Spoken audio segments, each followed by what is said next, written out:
Hi hello ನಮಸ್ಕಾರ welcome back to my YouTube channel. ಇವತ್ತು ಸಂಜೆ ವ್ಲಾಗ್ ಮಾಡ್ತಿದ್ದೀನಿ. ತುಂಬ ಗಾಳಿ ಮತ್ತು ಮಳೆ ಬರೋ ಥರ ಇದೆ. ಮಕ್ಕಳನ್ನ ಕರ್ಕೊಂಡು ಕೆಳಗಡೆ ಸೈಕಲ್ ಆಡಿಸೋಣ ಅಂದ್ಕೊಂಡೆ, ಬಟ್ ಗಾಳಿ ಮಳೆ ತುಂಬ ಇರೋದ್ರಿಂದ ಸುಮ್ಮನಾದೆ. ಹಾಗೆ ಮನೇಲೇ ಆಡ್ಕೊಳ್ಳಿ ಅಂತ ಹೇಳಿದೆ. ಸೊ ಮಾಯಿರಾ ಮನೆ ಹೊರಗಡೆನೆ ಸೈಕಲ್ನ ರೌಂಡ್ ಹಾಕ್ತಿದ್ದಾಳೆ. ಸೊ ತುಂಬ ಗಾಳಿ ಜಾಸ್ತಿ ಆಗಿರೋದ್ರಿಂದ ಮನೆ ಒಳಗೆ ಕರೆದೆ, ಮನೆ ಒಳಗೆ ಬಂದು ಆಟ ಆಡ್ಕೊಳ್ಳಿ ಅಂತ. ಸೊ ಅದಕ್ಕೆ ಮನೆ ಒಳಗೆ ಬಂದು ಆಟ ಆಡ್ತಿದ್ದಾರೆ. ಇಲ್ಲಿ ನಮ್ಮ ಅತ್ತೆ ಅವರು ಆಟ ಆಡೋದು ನೋಡಿ ನಗ್ತಿದ್ದಾರೆ. ಹೀಗೆ ಆಟ ಆಡ್ಕೊತಿದ್ರು. ಮೊನ್ನೆ ತಾನೇ ಜ್ವರ ಮತ್ತು ಶೀತ ಆಗಿರೋದ್ರಿಂದ ಭಯ ಆಗಿಬಿಟ್ಟು ಎಲ್ಗೂ ಕಳಿಸಲ್ಲ. ಸೊ ಇವಾಗ ಬೇರೆ ಡೆಂಗು ಎಲ್ಲ ಕಡೆನೂ ಜಾಸ್ತಿ ಆಗಿದೆ. ಮಕ್ಕಳಿಗೆ ಸ್ವಲ್ಪ ಜ್ವರ ಬಂದ್ರೂ ಭಯ ಆಗಿಬಿಡುತ್ತೆ. ಸೊ ನೋಡಿ, ಇವಾಗ ಅಲ್ಲಿ ಹಾಲಲ್ಲಿ ಆಡಿದ್ದು ಸಾಕಾಯಿತು ಅಂತ ಹೇಳ್ಬಿಟ್ಟು ಇಲ್ಲಿಗೆ ಬಂದಿದ್ದಾರೆ. ಇಲ್ಲೂ ಅಷ್ಟೇ, ಎಷ್ಟು ತರಲೆ ಮಾಡ್ತಾರೆ ಅಂದರೆ ನನಗೆ ಇವರಿಬ್ಬರನ್ನ ಹಿಡಿಯೋದಕ್ಕೆ ಸುಸ್ತಾಗ್ಬಿಡುತ್ತೆ. ಒಂದು ಸ್ವಲ್ಪ ಹೊತ್ತಿಗೆ ಚೆನ್ನಾಗಿ ನಗ್ನಗ್ತಾ ಆಟ ಆಡ್ತಿರ್ತಾರೆ, ಒಂದು ಸ್ವಲ್ಪ ಹೊತ್ತಿಗೆ ಜಗಳ ಆಡ್ತಾರೆ.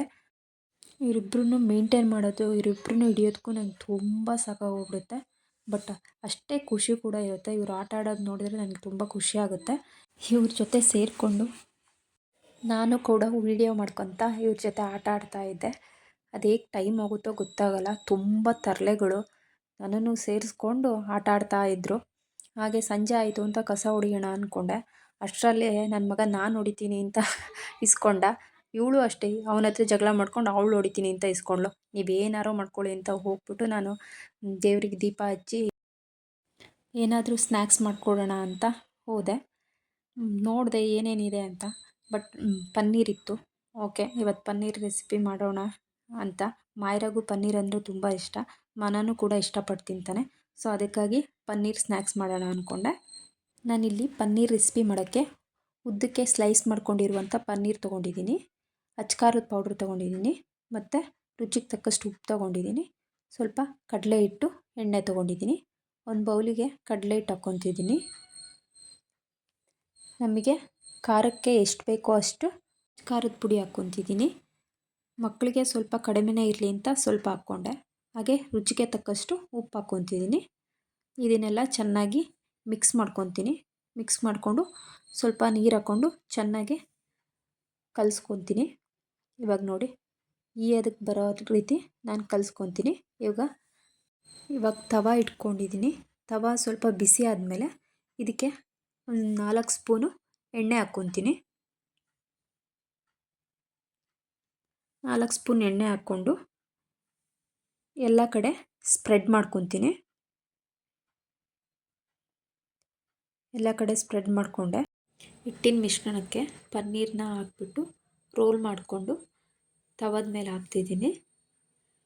ಇದನ್ನು ಚೆನ್ನಾಗಿ ನಾವು ಎರಡೂ ಸೈಡ್ ಬೇಯಿಸ್ಕೋಬೇಕು. ಯಾಕೆಂದರೆ ಪನ್ನೀರು ನಾವು ಫ್ರೈ ಮಾಡ್ಕೊಂಡಿಲ್ಲ. ಸೊ ಹಾಗೆ ಹಸಿದು ಹಾಕ್ಕೊಂಡಿರೋದ್ರಿಂದ ಎರಡೂ ಕಡೆ ಚೆನ್ನಾಗಿ ಬೇಯಿಸ್ಕೋಬೇಕು. ಇದನ್ನು ಮೀಡಿಯಮ್ ಫ್ಲೇಮಲ್ಲಿ ಚೆನ್ನಾಗಿ ರೋಸ್ಟ್ ಮಾಡ್ಕೊಳ್ಳೋಣ. ರೋಸ್ಟ್ ಮಾಡಿಕೊಂಡ್ರೆ ಚೆನ್ನಾಗಿರುತ್ತೆ. ಇಲ್ಲಿ ನೋಡಿ ನನ್ನ ಮಗಳು ಸ್ನ್ಯಾಕ್ಸಿಗೆ ಹೇಗೆ ಕಾಯ್ತಿದ್ದಾಳೆ ಅಂತ ನೋಡಿ. ಈಗ ಪನ್ನೀರು ರೆಡಿಯಾಗಿದೆ. ಇದನ್ನು ನಾವು ಸಾಸ್ ಅಥವಾ ಮಯೋನೀಸ್ ಜೊತೆಗೆ ತಿನ್ಬೋದು, ಅಥವಾ ಹಾಗೇನೂ ತಿನ್ಬೋದು. ತುಂಬ ಚೆನ್ನಾಗಿರುತ್ತೆ. ಇಬ್ಬರಿಗೂ ಒಂದೇ ಪ್ಲೇಟಲ್ಲಿ ಕೊಟ್ಟಿದ್ದೀನಿ, ಇಬ್ಬರು ಹಂಚ್ಕೊಂಡು ತಿನ್ನಿ ಅಂತ. ಮಾಯಿರಾ ಮನನಿಗೆ ತಿನ್ನಿಸ್ತಿದ್ದಾಳೆ. ಈಗ ಇಬ್ಬರು ಶೇರ್ ಮಾಡ್ಕೊಂಡು ತಿಂತಾರೆ, ಅದರಲ್ಲಿ ಏನಿಲ್ಲ. ಒಂದೊಂದು ಸಲ ತುಂಬ ಜಗಳನೂ ಆಡ್ತಾರೆ ತಿನ್ನೋದಕ್ಕೆ. ಇವರು ಹೇಗಿರ್ತಾರೆ ಅಂತ ನನಗೆ ನಿಜವಾಗ್ಲೂ ಜಡ್ಜ್ ಮಾಡೋಕ್ಕೆ ಆಗಲ್ಲ. ಹಾಗೆ ಎಲ್ಲರೂ ಸ್ನ್ಯಾಕ್ಸ್ ತಿಂದ್ಬಿಟ್ಟು ಕಾಫಿ ಕುಡಿದ್ವಿ. ಮಳೆ ಅಥವಾ ಚಳಿ ಟೈಮಲ್ಲಿ ಕಾಫಿ ಕುಡಿಯೋಕ್ಕೆ ತುಂಬ ಚೆನ್ನಾಗಿರುತ್ತೆ. ನನಗೆ ತುಂಬ ಇಷ್ಟ. ರಾತ್ರಿ ಎಲ್ಲ ಊಟ ಆದಮೇಲೆ ನಾನು ತಲೆಗೆ ಎಣ್ಣೆ ಹಚ್ಕೊಳ್ಳೋಣ ಅಂತ ಎಣ್ಣೆ ಹಚ್ಕೊತಿದ್ದೀನಿ. ನಾಳೆ ತಲೆ ಸ್ನಾನ ಮಾಡೋದ್ರಿಂದ ರಾತ್ರಿಯೇ ಎಣ್ಣೆನ ಅಪ್ಲೈ ಮಾಡಿಬಿಟ್ಟು ಮಾರ್ನಿಂಗು ತಲೆ ಸ್ನಾನ ಮಾಡ್ತೀನಿ. ನನಗೆ ಫಸ್ಟು ತುಂಬ ಕೂದಲು ಉದುರೋ ಸಮಸ್ಯೆ ಇತ್ತು. ನಾನು ಈ ಎಣ್ಣೆ ಯೂಸ್ ಮಾಡೋದಾಗಿಂದ ಸ್ವಲ್ಪ ಕೂದಲು ಉದುರೋದು ಕಡಿಮೆ ಆಗಿದೆ. ಹೊಸ ಹೇರ್ ಕೂಡ ಗ್ರೋತ್ ಆಗುತ್ತೆ. ಸೊ ಯಾರಿಗೆ ಹೇರ್ ಪ್ರಾಬ್ಲಮ್ ಇದೆಯೋ ಸೊ ಇದನ್ನು ಯೂಸ್ ಮಾಡಿ ಅಂತ ನಾನು ಹೇಳ್ತೀನಿ.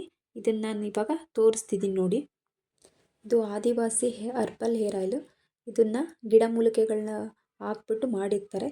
ಇದು ISO ಸರ್ಟಿಫೈಡ್ ಕೂಡ ಆಗಿದೆ. ಸೊ ನೀವು ನೋಡ್ಬೋದು, ಇಲ್ಲಿ ISO ಸರ್ಟಿಫೈಡ್ ಕೂಡ ಆಗಿದೆ. ಇದನ್ನು ಕೂದಲು ಉದುರೋದಕ್ಕೆ ಮತ್ತು ಕೂದಲಲ್ಲಿ ಡ್ಯಾಂಡ್ರಫ್ ಸಮಸ್ಯೆ ಇದ್ದರೆ ಮತ್ತು ಕೂದಲು ಉದ್ದ ಬೆಳೆಯೋದಕ್ಕೆ ಯೂಸ್ ಮಾಡ್ತಾರೆ. ಈಗ ನಾನು ಕೂಡ ಯೂಸ್ ಮಾಡಿದ್ದೀನಿ, ತುಂಬ ಚೆನ್ನಾಗಿದೆ. ಇದ್ರ ಜೊತೆ ರೋಸ್ಮೆರಿ ಲೀವ್ಸ್ ಕೂಡ ಯೂಸ್ ಮಾಡ್ತೀನಿ. ಇದನ್ನು ಹೇಗೆ ಯೂಸ್ ಮಾಡೋದು ಅಂದರೆ, 1 ಸ್ಪೂನು ರೋಸ್ಮೆರಿ ಲೀವ್ಸ್ನ ನೀರಲ್ಲಿ ಹಾಕ್ಬಿಟ್ಟು ಚೆನ್ನಾಗಿ ಕುದಿಸ್ಬೇಕು. ಚೆನ್ನಾಗಿ ಕುದಿಸಿ ಆರಿದ ಮೇಲೆ ಸೋಸಿಬಿಟ್ಟು ನಾವು ತಲೆಗೆ ಅಪ್ಲೈ ಮಾಡಿಕೊಂಡು 1 ಅವರ್ ಬಿಟ್ಟು ತಲೆ ಸ್ನಾನ ಮಾಡಬೇಕು. ಇದನ್ನು ಯೂಸ್ ಮಾಡಿದಾಗಿಂದ ಸ್ವಲ್ಪ ಕೂದಲು ಉದುರೋದು ಕಡಿಮೆ ಆಗಿದೆ ಮತ್ತು ಬೇಬಿ ಹೇರ್ ಕೂಡ ಗ್ರೋತ್ ಆಗಿದೆ. ಇವೆರಡು ಪ್ರಾಡಕ್ಟು ನಾನು ಯೂಸ್ ಮಾಡಿ ಗುಡ್ ರಿಸಲ್ಟ್ ಬಂದ ಮೇಲೇ ನಾನು ನಿಮ್ಗೆ ಇದನ್ನು ತೋರಿಸ್ತಿದ್ದೀನಿ. ಯಾರ್ಯಾರಿಗೆ ಹೇರ್ ಪ್ರಾಬ್ಲಮ್ಸ್ ಇದೆಯೋ ಅವರು ಯೂಸ್ ಮಾಡ್ಬೋದು ಅಂತ ಹೇಳ್ತೀನಿ. ಇವತ್ತಿನ ಈ ವಿಡಿಯೋನ ಇಲ್ಲಿಗೆ ಎಂಡ್ ಮಾಡ್ತಿದ್ದೀನಿ. Thank you.